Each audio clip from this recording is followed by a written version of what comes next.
Hello, everyone, and welcome to this week's episode of the Trend Report. I'm glad that you're here today for what I know is going to be a really fascinating conversation with a very fascinating person who's got tons of background in our industry and a lot of really unique interests that I'm excited to explore today. Please welcome Danika Leeks. Hey, Danika, how are you? I am great. Happy Friday. Yes, ma'am. Happy Friday. So, Danika, please introduce yourself and tell our listeners who you are and what you do. Okay, so my name is Danika Leeks. I am based in Dallas, Texas, but I always like to remind people I live in Dallas, but I am still a Californian, even though I haven't lived there in a long time. That will always be home for me. So I am a independent manufacturer's rep. I celebrated my 20th year in business last year in 2021. So I have made it Congratulations. through. Thank you so much. I've made it through some storms and have come out the other side just really thriving and continuing to love what I do, That's which awesome. is call on designers and dealers and end users and really support them in creating spaces in lots of different avenues, whether that be sports venues or healthcare or commercial or higher ed, a little bit of everything. That's awesome. So, Danika, the 20 years you've been in business with Danika and Company, has it always been in the Dallas-Fort Worth area? It has always been Okay. in the Dallas-Fort Worth area. So tell us a little bit about your journey into the furniture business. Like, how did you get to be the independent rep? What's everybody has a story about how we got into the business. So what's your story? So my story is after I graduated from high school, I didn't want to go to college. I didn't know what I wanted to do. I excelled in school, but just college was not the route for me. So I didn't really know what I wanted to do. And my mom was like, you should go work through temp agencies, because if you work through temp agencies, you can go to all these different companies and maybe you'll find what you want to do. So I started working as a receptionist at a dealership in California and loved it. I loved the energy. I loved pulling together these presentations. I loved when people would come in saying they were looking for something, and I would go to the library and pull together options and work with their budget, and I just loved it. That's And awesome. so I had a cousin that I grew up with that lived in Dallas, and I was 22, and she was like, you should move to Dallas. There are tons of guys and tons of jobs. So I was at that dealership and there was really nowhere for me to go in that dealership. Sure. So I just was like, what do I have to lose? And my parents were like, if you don't like it, come home. You can figure out what you want to do or go back to school. So I packed up my little Honda Civic, partied my last weekend in California, and drove out here, taking no-dos the whole flight or the whole drive because my cousin and I were dying from exhaustion from partying the whole weekend. And Yep. I got here. And before I moved here, I had sent my resume to a woman-owned dealership here in Dallas, the Spencer Company. Yep. And at that time, Mary Spencer was still involved with the company. And she was like, when you get here, I want to interview you. So she interviewed me. And at that time, Hayworth was introducing this new product called Crossings. And it Oh was my like cutting edge, gosh. right? It was cutting edge. And so Hayworth had redone their showroom. And so Mary invited me to go to the showroom party, right? I know no one in Texas now except my cousin and Mary Spencer. And everyone's looking at this little girl, this little woman of color, the only person of color in the room. And they're like, so who are you?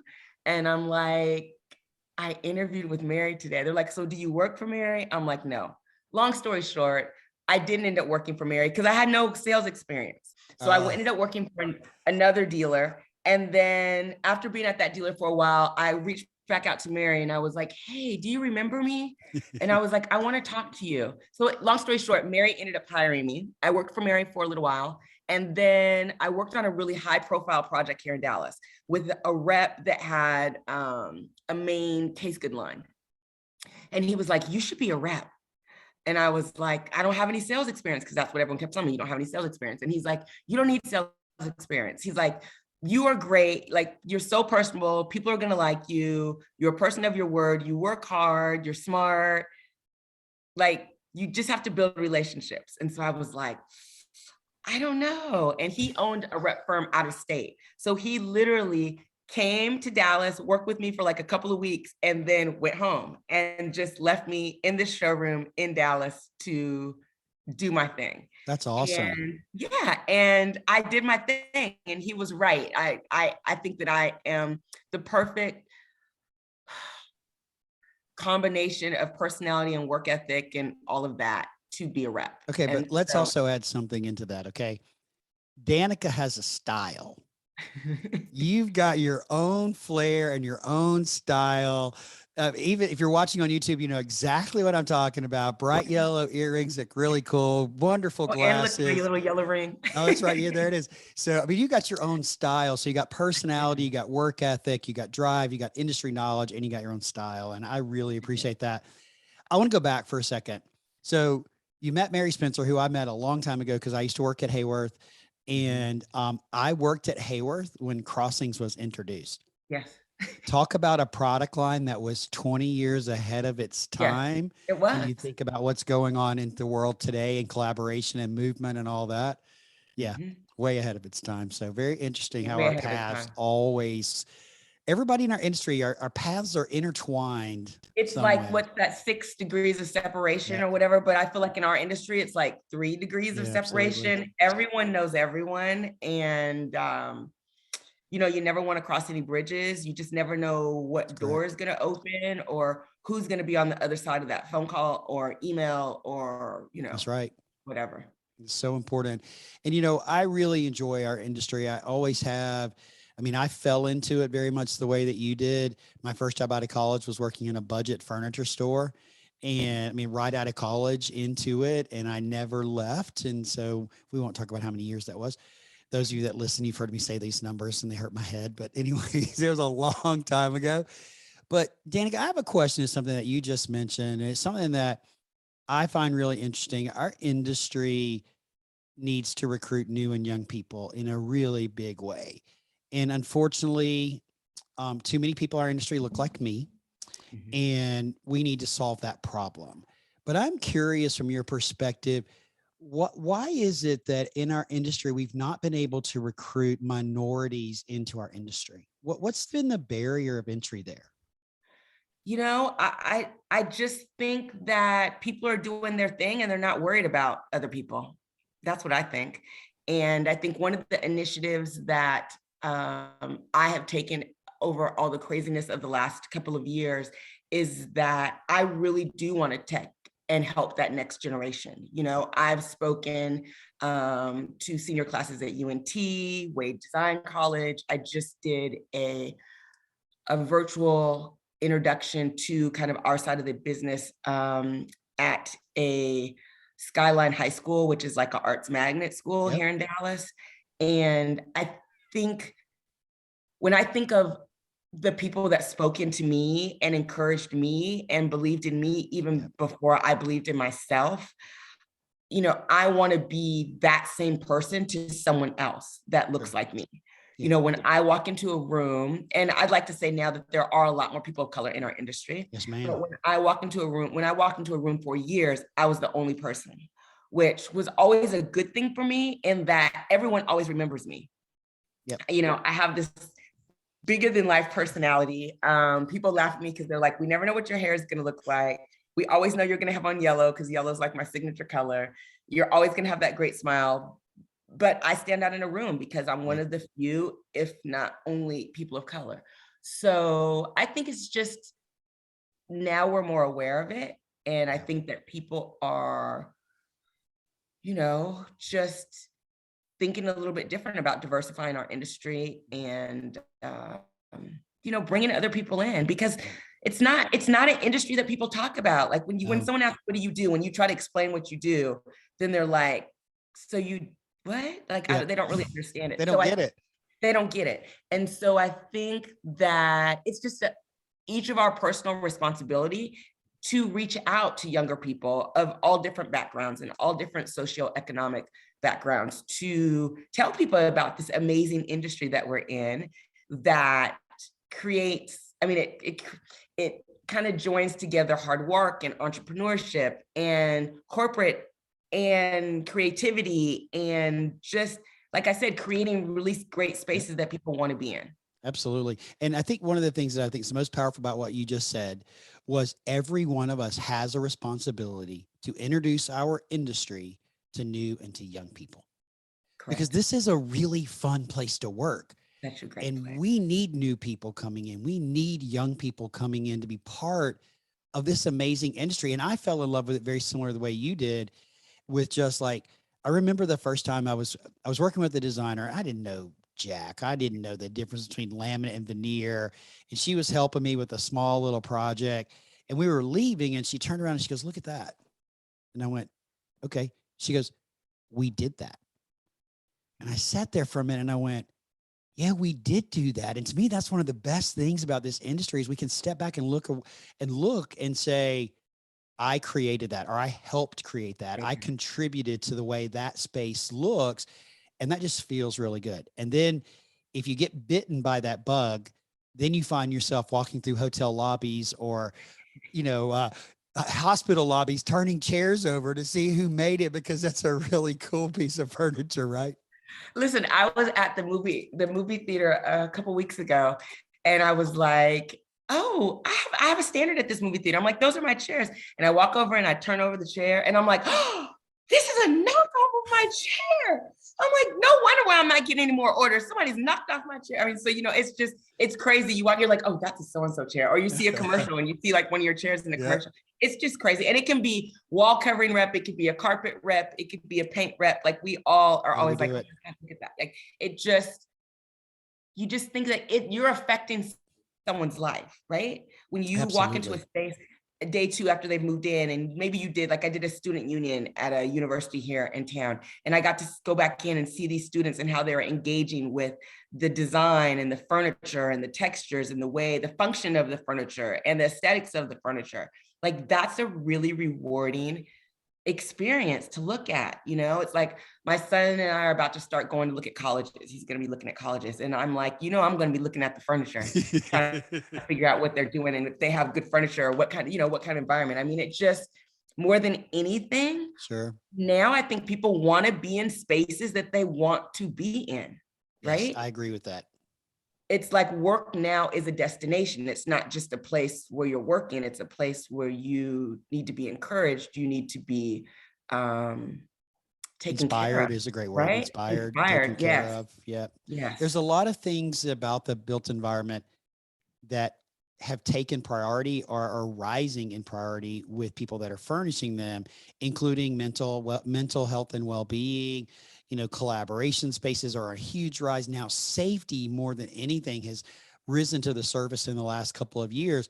A lot different than 10, 15, 20 years ago when Yes. we started When we with walked what the into a sea of workstations yeah. with 84-inch high panels or whatever they were, Yes. Literally, you felt like you were walking in a cave because the panels were so high. it's so high. So I want to ask you about something, because you've been a rep for a long time. You have this design focus. You have some really cool product lines. We know that our industry has changed a lot in the last couple of years. And one of the biggest challenges that I see facing people that sell furniture today, whether you're at a dealer or an independent rep, is, or even a direct rep for a manufacturer, is the connection with the design community and trying to work with them when they're not in the office and they're harder to reach, or you get 15 minutes, as some people have told us, or, so Christian Jones with Linked Reps was on the podcast a couple of months ago, and he had to share 20 minutes with 3 other reps. These are real challenges. So what are you seeing out there? And tell us, if you don't mind, some of the things you're doing to reach that important community.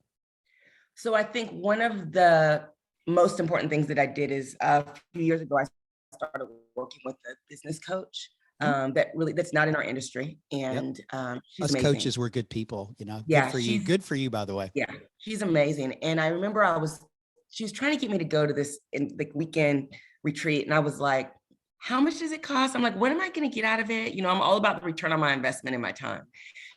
And she was like, you invest in everyone around you. Like, will you just invest in yourself? And so for me, that was a turning point, because I started thinking about, so much of my brand is me. because there are so many chairs out there. There's 50 trillion stack chairs. And yes, I represent some of the greatest lines. I really do, that have products that are manufactured here in the US, that have great customer service teams, just great products. So you have to start with great products. But at the end of the day, people work with people they want to work with. Yep. So I started investing in myself and bringing in someone from outside of the industry so that you get a different look, a different vantage point than when you're in the weeds with everything. And so I started to do a lot more with social media. And this is like a few years ago. Like I was like, okay, I really need to start staying top of mind with people. And that's when you could still get in front of people for 30-minute presentations and that sort of thing. That was before the 15 minutes that you're combining with 2 people or 3 people. And so social media has been huge for me, because the thing about social media is when someone's doing on social media, they want to be on there. They're looking to be on there. It's not like you send them an email and they have 50 other emails and you're just one more email, right? So when someone's on social media, they're choosing to be there. So I really work with that. I've also, through all of this pandemic and everything and people not being in the office, I have just realized how important mental health is to me. And so I got my yoga certification. And now twice a month, I do virtual yoga with designers. And literally, we get on our mats and we do yoga, and we don't talk about furniture. We don't talk about projects. We are just there choosing ourselves. Okay. I want to hold out here for a second, because I want to go back real quickly, and I want to come to yoga, because I think this is super cool. Okay. So you just started talking about social media. You're on social media, and then you're talking about emails. The difference there is what you would call attraction marketing or interruption marketing. Yes, that's email, it. Yeah, email is interrupting. You're interrupting my day. But to your point, if I'm on social media, I'm on there for a purpose, and I'm saying, hey, it's okay that I want to see you, and I follow you on social media. Your stuff is really good. And what you're doing is you're building your brand. You're building your brand in a big way. And you said earlier, yellow is my color. And you're always got something yellow on, which that's people begin to identify you with that. And so I promise, I have designers that send me pictures of yellow furniture and yellow everything all the time, because they know that, oh my God, Danika, I thought about you. And it's just funny that, you just stay top of mind of people. Say that again right there, is you stay top of mind. So because they feel connected to you, right, Danika? They feel a personal connection to you because you've been building your brand. You're communicating with them. They know you love yellow, and I'm sure a lot of yoga and a lot of other things. And so when they see something, they're sharing it with you. But yet when they need furniture, you should be top of mind as well, that they're going to call you and say, hey, Danika, I need some help. Can you come show me what you've got? Yes. There's so much power in personal brand and really controlling the narrative around your personal brand. And we could talk about that for a long time, but let's go to yoga. Okay. So mental health was something you're focused on. You said, I'm going to get my yoga certification. Did you do yoga before then? I did do yoga. And the funny thing is that I had kind of toyed around a little bit with yoga, and I had a designer that I called on, and literally she worked at one of the big firms in Dallas, and it was during like 2008 or something like that. She ended up getting laid off, went and got her yoga certification. She was living with me. Her and her son were living with my son and I at the time. And she came back and she was like, you should come to this place with me. And literally it's an ashram in the Bahamas where the Hindu monks live. And I didn't do my yoga teacher training there, but I've been going there. This is probably like my 7th or 8th time I've gone. All right. You got to say this slower, because you just got back from the Bahamas. Yes. And so explain it again. It's an ashram? It's an ashram. So basically it's kind of like a religious place where there's like, they're doing worship services, they do yoga teacher training, but I don't really go for that part. I go for the yoga. Right. And basically there's 2 classes a day that are an hour and 45 minutes. It's on Paradise Island. So it's beautiful. And basically you do yoga, you eat 2 vegetarian meals a day, and you lay on the beach and do nothing. And that is exactly what I did for 8 days. Like, I was so happy that one of the swamis gave me the nickname, the Happy Camper. And literally we're walking with masks on, and I'm so happy you can see my big smile through the mask. That is It's awesome. an amazing place. So So eat I like to share that. vegetarian, yoga twice a day, and lay on the beach. Yes. Do you get to drink? Like, can you have wine or Oh yeah, beer? no. There's no alcohol. There's Oh, no I'm if sorry. I you're say that. sober, Like, there's no listen to the way I said smoking. that. Yeah, no, there's none of that. There's not, I mean, you can go to the little store and get a ginger ale. Okay. That's about as far. They don't even have coffee. Like, yeah, Excuse me. Wait. Did you just say no coffee? no coffee.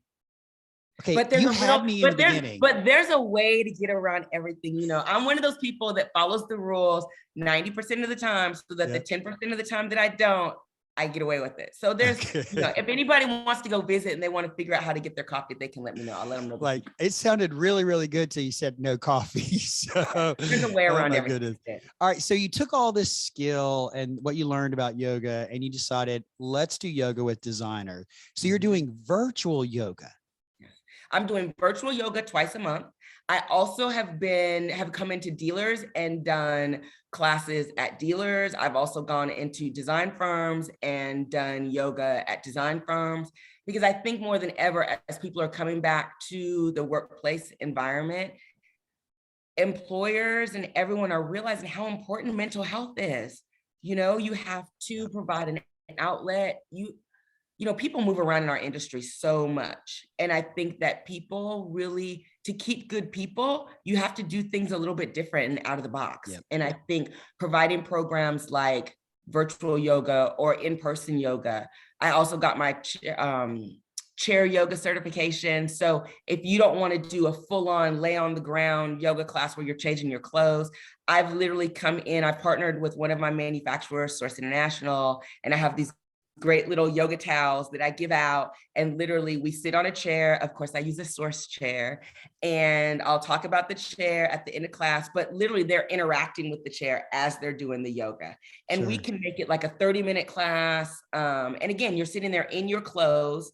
You're not having to change clothes. You're not having to roll out your mat and get on the ground. I mean, it's just a way to give back to people and educate them about my product and get them to know me. And so there's lots of things. I've done some through IIDA. I've done things just through a lot of different organizations in the industry. Just to it's really awesome. So first off, you're doing it on Zoom, and you're doing it in a fun way where you're continuing to build your brand. You're building relationship and connections with the design community. Yet again, when they need something, hopefully they pick up the phone and call you first, because you're there supporting them. You're not asking, you're not pitching, you're not selling.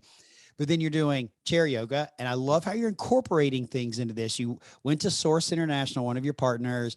You got towels made with their logo on it. You're using one of their chairs. So you're doing in person, you're going places with it. You're using the chair, which is brand awareness for Source in a couple of different ways. And then at the end of it, you don't pitch, you just inform, you educate. Hey, this is the Source XYZ chair. Sorry, Bethany, I don't know the name of all of your chairs, but this is the Source chair, and this is what it does. And so you're informing rather than pitching.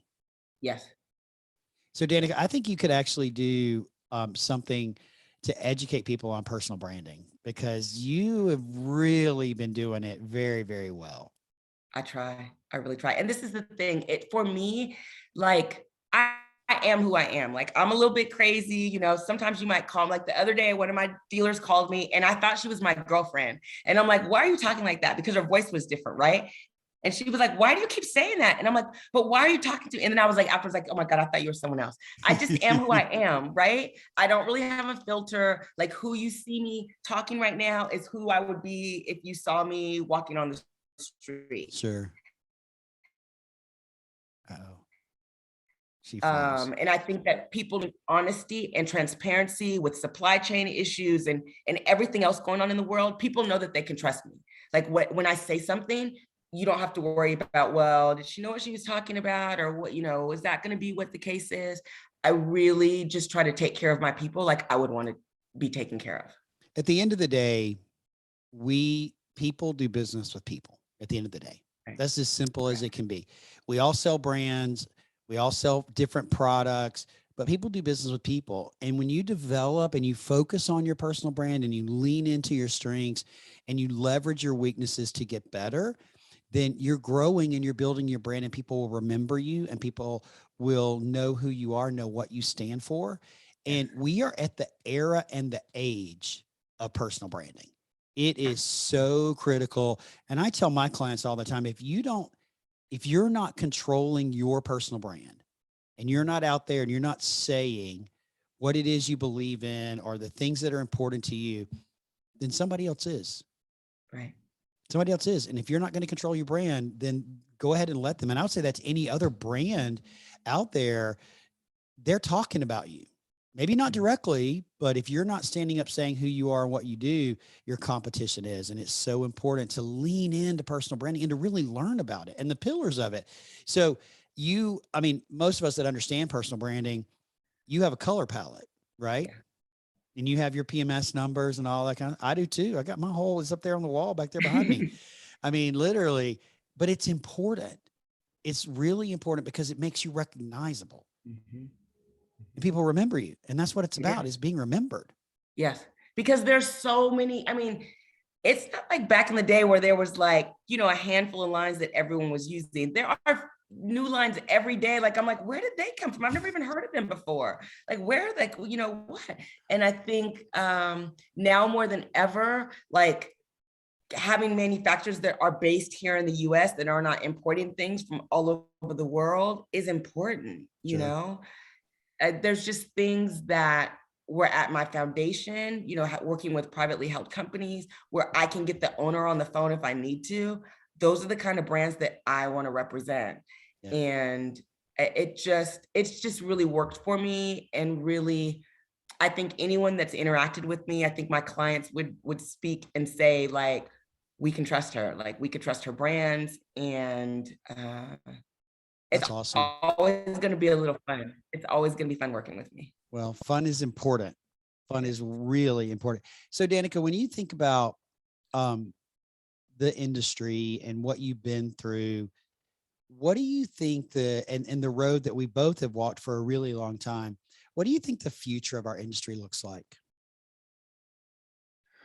Well, I don't think it's ever going to go back to what it was, like where we got to be in front of 25 designers at one time. I think for me, as I started projecting what I wanted to lean into and what I thought is helping me be successful, I just thought about relationships. And I can't be all things to all people. And those days of trying to be all things to all people, for me, don't work. It provides an unbalanced life. It provides working every weekend. It means working till all hours of the night. And I did that for many years, and it didn't serve me. It didn't serve my son. It didn't serve my marriage. It didn't. And so for me, I think balance and really supporting those people that support you, and keen in more personal one-on-one with people versus these mass presentations, which, when you do a lunch and learn, half the people are coming to get free lunch. They're not coming So to listen at all. yes, my days of doing lunch and learns, I'm not going to do that. I'd rather take 3 designers out to lunch and build a close personal relationship and be able to ask those questions. What are you working on? What are you having a hard time finding? Or what, like, how can I help you? Like, asking those questions, how can I help you?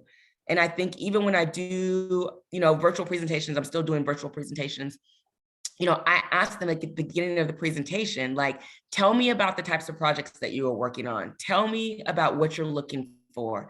Tell me what works for you, what doesn't work for you. Like, how do you pull your finishes? Do you want to come? I've had designers come here to my house and go up in my little workroom upstairs and pull finishes. Being a multi-line rep, it's great because they can put 5 of my lines on a project and I can say, this finish here matches this finish here, matches this finish here, matches this. And they call me and they get all 5 finish palettes pulled together. Or, we could do a low, medium, high. I think that service is so important. So I think that's what I'm just leaning into, is those personal relationships and really stepping up my service and making it easier to work with me and my lines. So I'm going to reframe this just a little bit, which is you are creating a customer experience that people want to be part of. They want to work with you. They want to engage with you because you're going the extra mile with them. And hey, come to my house and pick out the finishes. And you're asking, one of the things that you just said that such a minute ago that I think is so important is you're asking questions. You're asking questions that you get to know more about the client or about the designer and what their needs are, which allows you to craft a solution that best fits what their need is, rather than walking in saying, here's my chair, here's my filing cabinet, here's my desk. You're going in asking questions. And honestly, the more we ask questions, the more that we learn, the better that we can understand our prospects and our clients, the better that we can serve them, regardless of what it is that we sell. And it starts with asking questions. So you're leaning into asking questions, building personal relationships, strengthening your brand, curating an amazing customer experience. There's a lot to be learned from a 30-minute conversation with you, friend. Really good stuff. Thank you so much. Thank you. I've really enjoyed being here. We've been playing phone tag for a while to try to get you on the show. I'm glad that you were here. And Danika, final words from you, encouragement, inspiration to our community as we all face these challenges that are upon our industry right now. I think just be authentic and just be transparent and choose yourself. Like, until you love yourself and treat yourself right, you cannot love and treat everyone else right. So treat people the way you want to be treated, and you'll not only survive, you'll thrive. And people love to be around people that have great energy. And so that's what I would just say. And do more yoga. Do more yoga. So there's nothing that I can add to that, but ditto. Well said. I loved every word that you just said there. So important. So Danika, if our community would like to get in touch with you, what is the best way for them to do that? Okay, so the best way, well, there's many ways. You can hit me on Instagram. My page is Danika Company. You can also hit me on LinkedIn, Danika Jefferson Leeks. And you can go to my website at www.danikaandco.com. You can link with me through any of those avenues. We'll be sure to drop all of that information down in the show notes for all of you. Danika's got a really cool Instagram page. So if you're over on the grams, go check her out. You could give me a follow while you're there too. Danika does a great job over on the grams. And remember, if you do reach out to her, please let her know how you found her, why you're coming to her. Send her a note, let her know that you heard her here on the Trend Report. And that way she knows how that you got to her. Danika, what a pleasure to have a conversation with you today. Thank you very much. I'm wishing you an amazing 2022. Thank you. You too, Sid, and everybody that's out there. Take care, everyone. We'll see you again next week.